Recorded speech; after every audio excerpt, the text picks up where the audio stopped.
How do you actually watch NBA preseason if you choose to do that? Plus, how are the rookies faring? And what in God's name is going on with the Nets? All that and more on Locked On NBA. You are Locked On NBA, your daily NBA podcast. Part of the Locked On Podcast Network, your team every day. What's up, and welcome to another Thursday edition of Locked On NBA. I am Jackson Gatlin, host of Locked On Rockets. He is Matt Moore, senior NBA writer at the Action Network and co-host of Locked On Nuggets, and we are here to bring you Locked On NBA Thursday, where hopefully this is your first listen of the day. We would sincerely appreciate it if you make this show your first listen of the day, be it Apple, Spotify, Google, the brand new Odyssey app, wherever you listen to your podcasts, or the brand new Locked On NBA YouTube channel.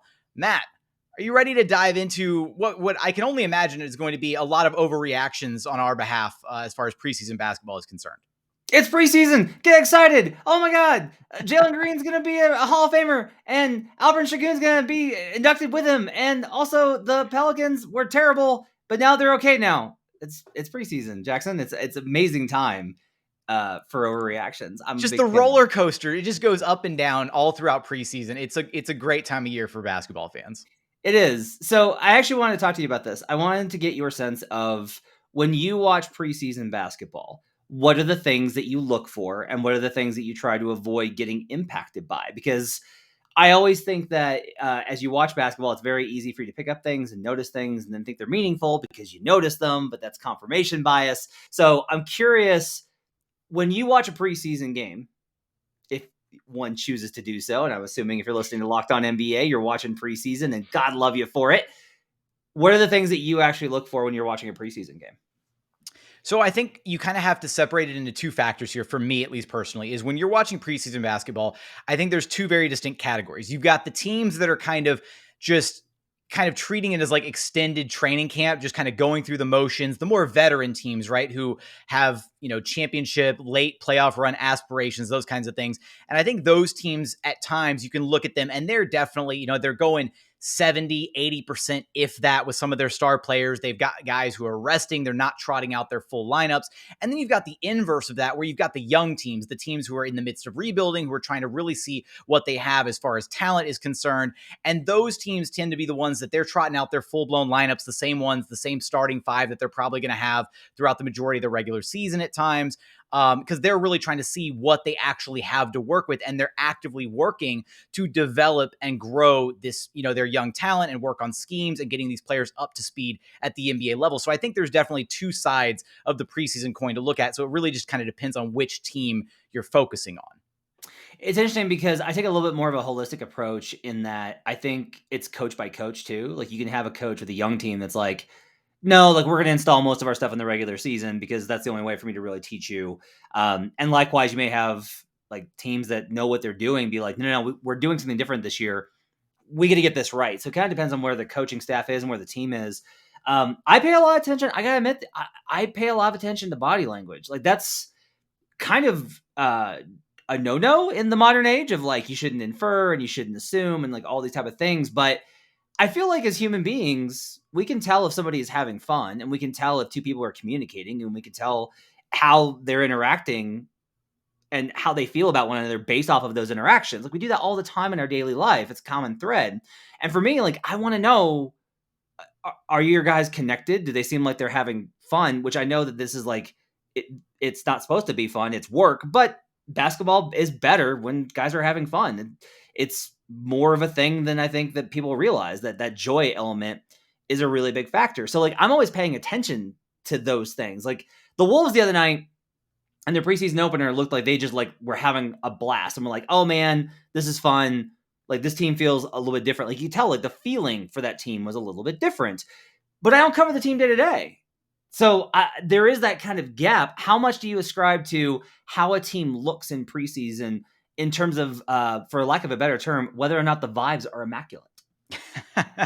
Hey, I mean, when the vibes are immaculate, everything's great. No, I mean, I feel like it's kind of tough because, again, preseason is that time of year where you get everybody back under one roof. Everybody's fresh off of their, summer vacations and everything. So I feel like there should be an element of, okay, when everybody's finally back together, you just wrapped up training camp, the vibes should be good. So if you look at a team in preseason and like you can tell pretty distinctly that things aren't looking good, or that there might be some question marks about how, certain guys are interacting, or if players are already kind of hanging their heads a little bit, not super engaged in what's going on, be it offensively, defensively, whatever, just anything that's happening on the floor. I think that can be a cause of concern, because this should be a time of year where it's a fresh start, a fresh page for everybody on the team, new beginnings, that kind of thing. So I don't think you're overstepping your bounds to try and read into the body language aspect of it. I think it's just tough because at times we only have so much access to certain, to these players to a certain extent, right? And we're just looking at things through, oftentimes a TV camera, which does not tell the whole story, right? You might get a close up, face shot of a player who's extremely frustrated after one play, and then that gets blown to epic proportions, all over the different media outlets. Is this player upset with XYZ player for this one bad pass in a game? And media has a tendency to overblow things like that at times, I feel. So that's why I'm a little bit more reserved in wanting to judge things from like a body language perspective at times. I mean, I think it's smart. I think the other thing in preseason is, it does help to consider that this is, I always say this, that the NBA season is 3 seasons. You have early season, the mid season, and late season. And they are very different. Like, these teams will all be 3 different teams by the end of the year. They will have gone through 3 different iterations of, at least, sometimes it's 4 or 5. They'll have like these weird, before that first injury, after the second injury, before the trade, after the trade, like all these different dynamics. So it is kind of complicated. But one thing I do kind of want to see is just how connected that team seems, because it will give you at least a chance to kind of analyze where they're at. And I'll also say this is, look, we live in an age where there's a lot of information. So if you want to know, like, if you have a take, if you're just like, they looked like they were not on the same page, you go read up on the beat writer's timeline, and it may be like, they got in at 2 a.m. or, they were shut out of the facility for COVID or whatever else. That kind of stuff, I think, plays a part too. Do you want to take a break, and then we can get into a little bit more talk about the exciting rookies and how great they're all going to be? We're going to talk about future Hall of Famer Jalen Green, but I just want to add one more point to your point about the body language stuff. I do think that if we're trying to understand more from like a team chemistry angle at times, I think that, as you mentioned, right, especially if you're just trying to take a peek on a team that you're not constantly up to date with on like the full day to day, I think at times, sometimes like the player interviews can be very telling on those, especially this time of year with training camp and stuff like that, trying to get a feel for how the team is, coalescing together and really trying to understand, okay, well, are these guys really actually enjoying their time together? Do they mesh well together? And sometimes like these one-on-one media availabilities with players, when you ask a question about, okay, well, how are you getting along with this player? How are you guys meshing on the court? And then their answers can be very telling at times when they're talking about like, oh yeah, that's my guy, that's my brother. Like, we do all this stuff off the court together, that kind of thing. And you can really tell because those answers at times seem very genuine. And I don't think they're just blowing smoke up, reporters' butts just for the fun of it. So I think that most of the everybody, let's go. Let's just go ahead and skip to the next segment.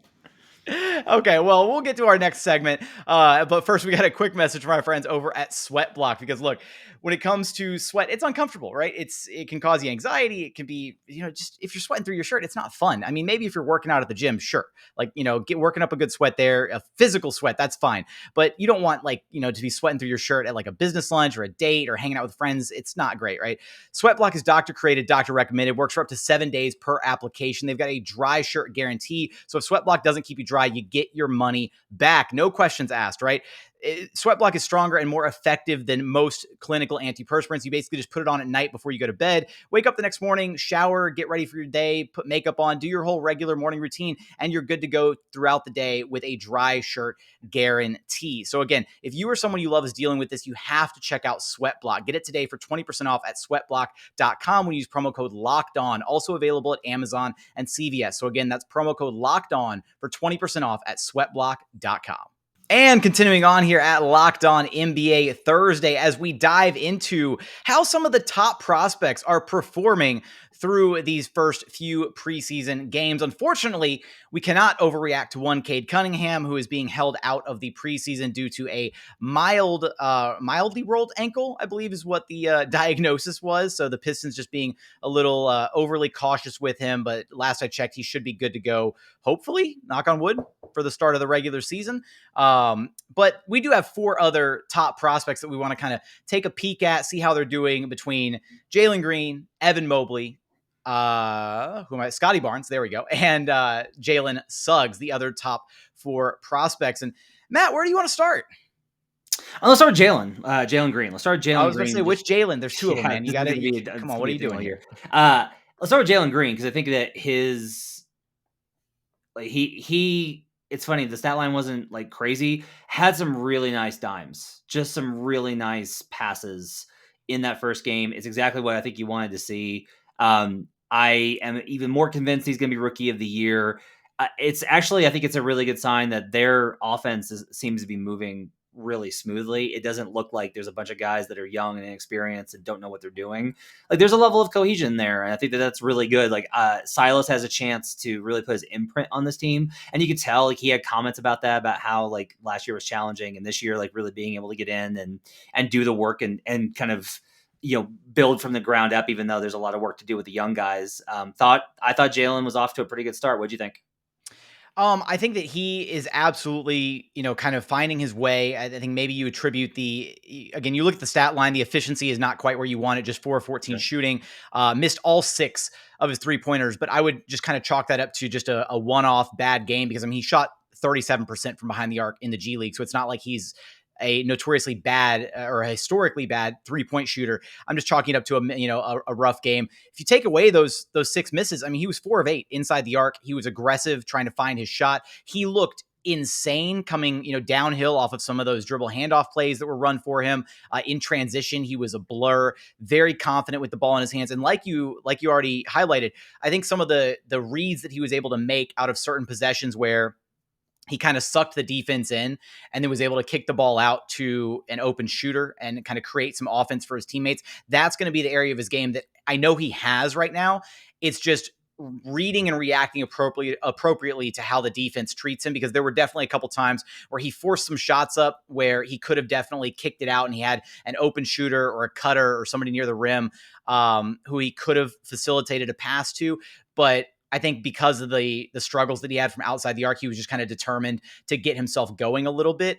I don't think he was tunnel visioning. I think that he was just, again, trying to really work on that. But as far as some of the finishes that we saw out of him, I mean, his athleticism was on display. He was electric. Yeah. Steven Silas, speaking to his speed and the way that he's able to get to his spots. I think the sky is really the limit for Jalen Green. And, he came out. We had the NBA GM survey, right? And the NBA GMs voted Jalen Green as the most likely to win the Rookie of the Year this season, with 47% overall voting Jalen Green, with Cade Cunningham coming in at 40% overall. So that was a bit of a shock, honestly. I didn't think Cade was going to fall that far behind Jalen Green. I thought it was going to be a slightly more neck and neck as far as the GM results went. I mean, I bet on this in Summer League. I just think that Jalen is going to put up numbers, and that's going to win him Rookie of the Year. And Cade's stuff is all going to be impact and like high level basketball IQ stuff, which is, again, not to say that Jalen can't do that or doesn't do that. It's just that I don't think that Cade's impact is going to be best expressed in a box score, versus I think that you're going to be able to look at the box score and be like, Jalen Green had a monster night. Like, he did a bunch of stuff. See, but that's my thing that I need you to, can you differentiate that for me? Because you say, Cade's impact is going to be different. Yeah. How do you differentiate? Like, if you look at Jalen Green, who has a monster, box score night, 20 plus, drop some dimes, get some boards. I mean, are you like looking at those as like empty stats then? Or how do you differentiate the two between what Cade and Jalen are going to be doing this season? I do think that there are empty stats getters, and like that's an unpopular opinion right now, but I've seen it enough through the years. And honestly, like, there's a lot of NBA players that will talk about those kind of things. Like, yeah, he'll get the numbers, but I would just say that a lot of times fans and media will ascribe somebody as being an empty stats guy, and then yes, the players are like, no, that guy's a bucket. And you're like, what's the difference between the two? It's kind of ephemeral. I think part of it is Cade's, I think, going to help a lot on the defense. I think Cade's going to control pace. I think Cade is going with his versatility, rebounding. Like, I think he'll do a lot of the things that help you win games in terms of making like the subtle stuff, the little things, the defensive rotations, showing a high basketball IQ. But I think also a lot of it is he's going to need more talent around him for his production, I think, to really shine, versus I think Jalen can just go out, especially with the pace that the Rockets are probably going to run. Like, I think Jalen can just go out there and put up big numbers every single night, because he's also going to have, I think, a little bit more of a green light, because there isn't a Jeremy Grant on the court. And like, there isn't, like, the approach is just a little bit different, and the pace is going to be a little bit different. So again, it may be different. Like, I'm open to being wrong on this, where it may just be like, no. Like, Jalen is just like a superstar that controls the game, and he has the stats and the impact. Like, he's like Dame, right? Like, that may be like evident right away. But I do think that in terms of the rookie of the year, very specifically, that is decided by numbers. Like, regardless of who winds up being the better player or more impact, it's decided by numbers. And I think Jalen's going to have better numbers. That's really like the crux of it. Everything else, I'm like, we'll see. Like, I don't know. Like, these guys are young. We'll see how it plays out. I think another player that is going to be like that, like Evan Mobley did not jump off the box score tonight, but he did a bunch. He made a couple of great rotations, like disrupted some passes, made some good moves, like moved well at the rim. He does a lot of things that I think are going to help his team long term, but I don't think that Evan Mobley is going to be out there dropping 25 and 15. The way that Evan Mobley impacts defense is at such an elite level already. I mean, he changes shots. He forces players to really reconsider what they're doing in and around the paint.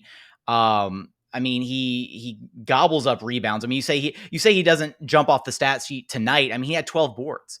You know, like to me that does jump off the stat sheet. Anytime I see double-digit rebounds, I'm like, okay, that guy's doing something right. Like he's closing out defensive possessions the right way, as well as not only that, you know, he had a few offensive rebounds in there as well. But I think the thing too that's interesting about Evan Mobley is how fluid he is offensively and his passing game, like the ability that he has to set up his teammates. And again, you look at the box score, only 2 assists, but he had some really quality passes, or has had some really quality passes throughout these first 2 preseason games. And when I was, you know, doing my film studies on Evan Mobley going into the draft and everything, kind of debating who the Rockets should pick with the number 2 overall selection, I was really torn, and I was leaning Evan Mobley for a majority of the time leading up to the draft, and eventually flipped near the end towards Jalen Green for a variety of reasons. But Evan Mobley is going to be a really unique player at the NBA level, and it's because he doesn't play like a traditional center offensively. Like, you see the way he moves, how fluid he is. He's like a small forward out there. He's very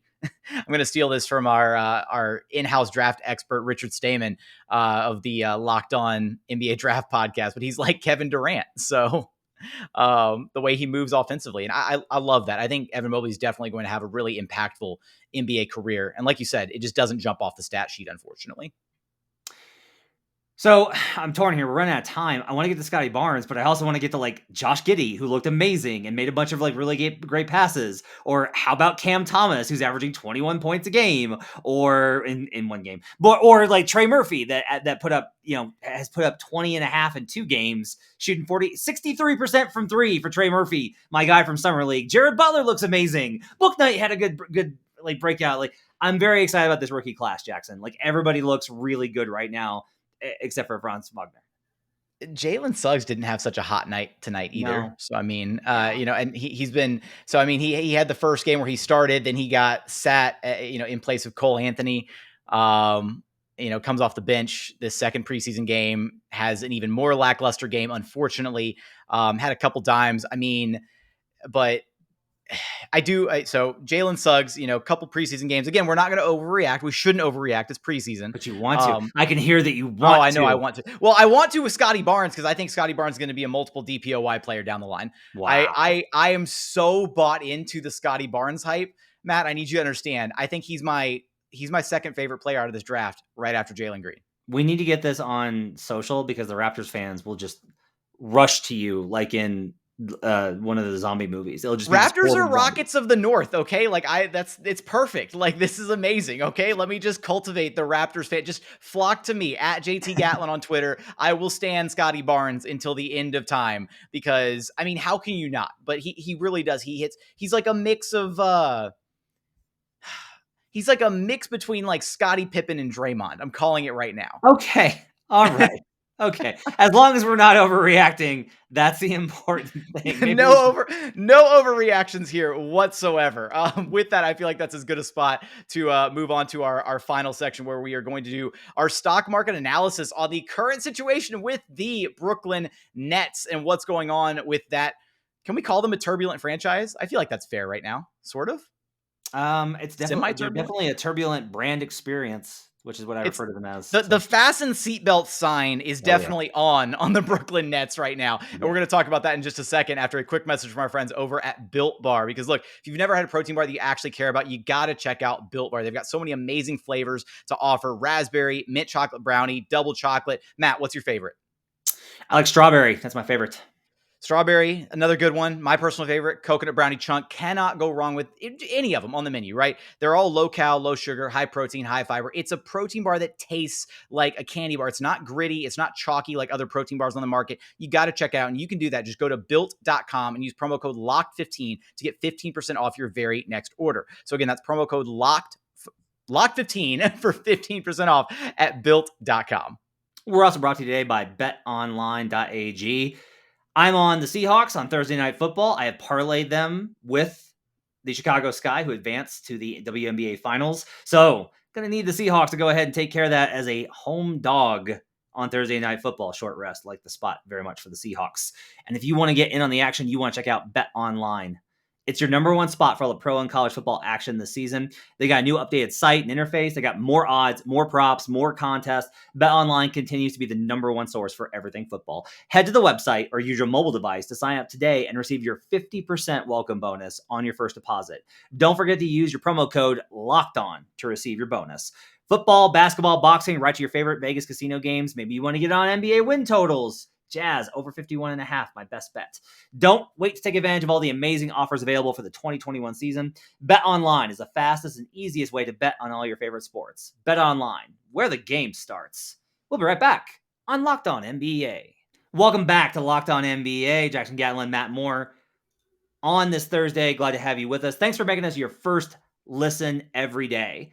Now, make your second listen Locked On Fantasy Basketball, where Josh Lloyd hosts the number one daily fantasy basketball show on the planet. It's free. It's available on all platforms. Go check it out. Josh Lloyd is the absolute best. It's time for Stock Watch. All right. This is our patented spot. Every week we go through and we buy, sell, hold, short. And we're going to talk this week about the Brooklyn Nets. You know why? Because it's a mess, Jackson. It's just a mess. All right, the latest is the Nets tried really hard as this whole thing unfolded to keep up a positive face, to be like, no, it's fine. It's okay. I'm good. No, it's totally okay. Everything is fine. They were the everything is fine dog. That's what they were when Kyrie Irving was basically like, no, I'm not going to get the shot, but you can't play if you don't get vaccinated. Yeah, I know. But you're a basketball player. Yeah, I don't think I'm going to do that. So what was interesting, Jackson, there weren't a lot of reports. I went back and scoured for this. There were not a lot of reports on the Nets are constantly in communication with Kyrie. Not a lot of that. I mean, when you've got quotes from KD saying, "I'm envisioning Kyrie being a part of our team," like how bad is it? Where KD basically has to say, "I hope I have a picture in my mind where Kyrie is here with us. It's not happening right now, but I hope it does." Like, fingers crossed that my point guard plays basketball this season. So, with that said, I have a number of things for us to buy, sell, short, or hold on. So, I want to ask you first off. This situation with Kyrie Irving will disrupt, to some degree, the Nets' title run. Buy, sell, hold, or short. You know, I'm so torn on this because I really do want to buy it to a degree. But as you and I have discussed before, this Nets team, even sans Kyrie, with a healthy KD and a healthy James Harden and all the pieces around those two, are still really potent. And so I still think that they can make a title run, even if Kyrie's got his Kyriesons for what's going on.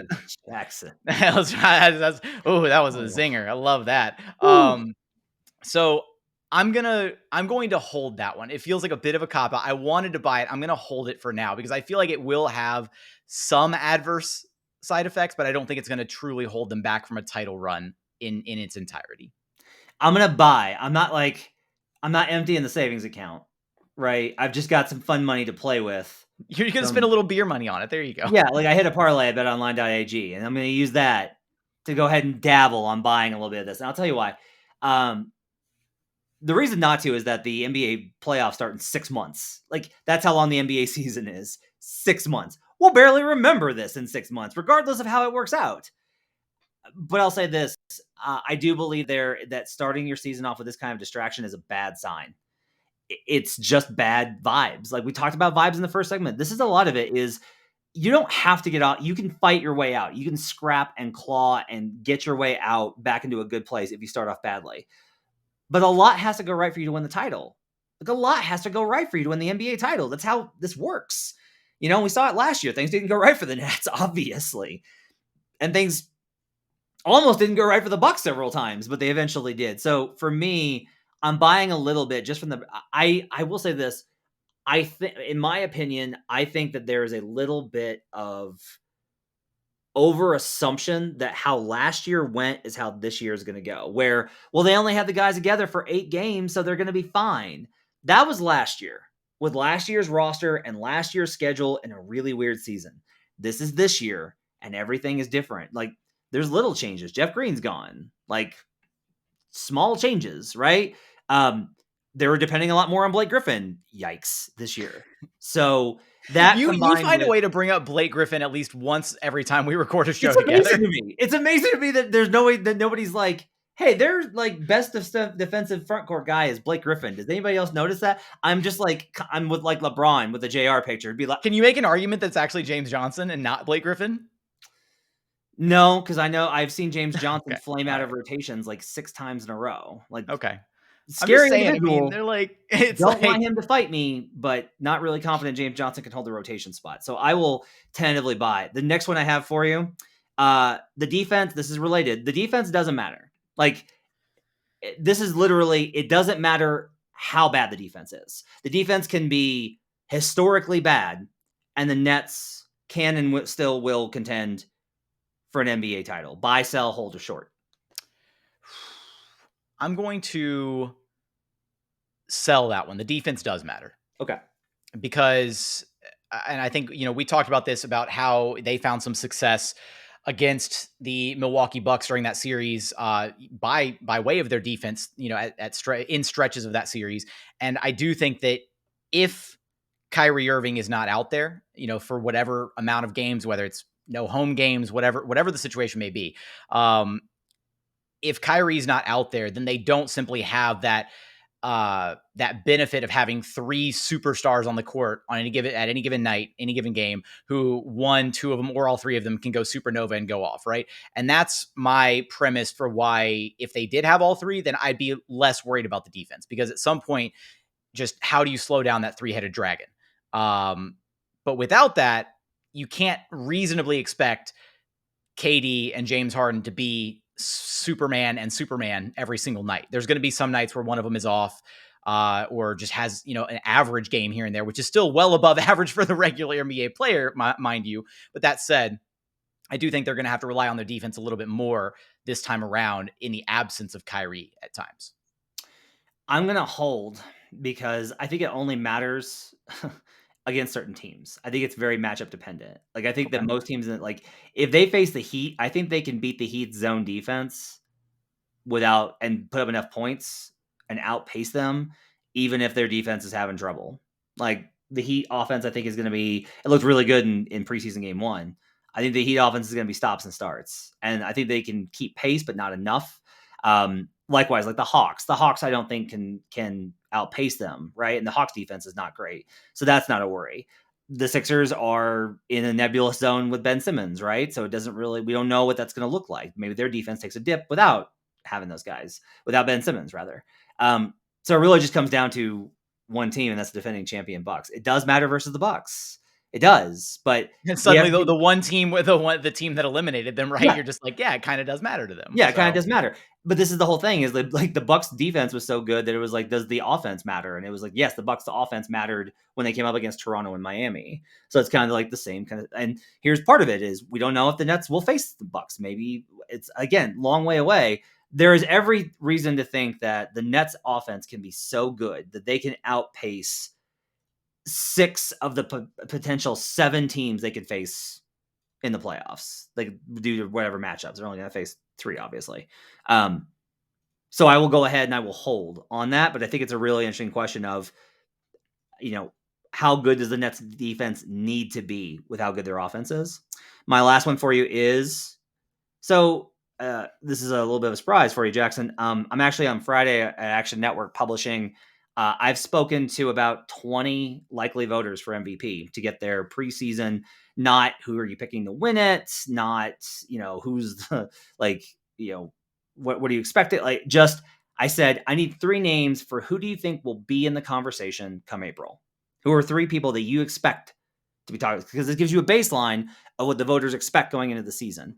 And the name that popped up a lot was Kevin Durant. So I will ask you, Luka Doncic is currently the favorite to win MVP. Should Kevin Durant, given that a lot of people expect the Nets to be the number 1 seed in the NBA, let alone the East, and are the title favorite, should Kevin Durant be the favorite to win the most valuable player this season?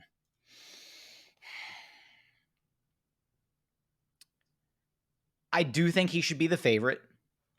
I think he's going to lose points depending on what version of James Harden you get next to him. And I think this is something that has happened historically when you have 2 teammates of that caliber playing alongside each other. I think you might have, not necessarily, it's not James Harden siphoning votes, but siphoning potential usage, big nights, like just that kind of thing where it might impact Durant's ability to put up the right numbers for MVP, to have the right narrative for MVP. Because I mean, there's so many different there's so many different things that play into the MVP vote. And I think that could be one of them that adversely impacts his campaign there. When you look at like some of the other top guys, right? You look at, I guess, Giannis, Luka, maybe LeBron takes another crack at it, but even LeBron has like a similar situation with AD, right? Another top player in consideration playing alongside him. You don't get to say the same for Giannis or for Luka. So when they're going out there, pulling their weight every single night, it looks a little bit different than KD pulling his weight with another former MVP playing alongside him, if that makes sense. Yeah, I'm going to go ahead and I'm going to short this in part. I think the Harden. I didn't give you I'm shorting it. Yes. Apologize. I didn't give you my actual call on that one. I apologize. As much as I think Kyrie marches to the beat of his own drum, or is a little bit different kind of an individual, or is a space cadet, operates on another planet, however you want to describe Kyrie Irving, I think he eventually plays just because in the end, the money always wins out in the NBA. Kyrie would have to be like the first player to literally be like, I do not care about tens of millions of dollars. But would, for everything that we know about Kyrie Irving to this point, would it be that shocking? No.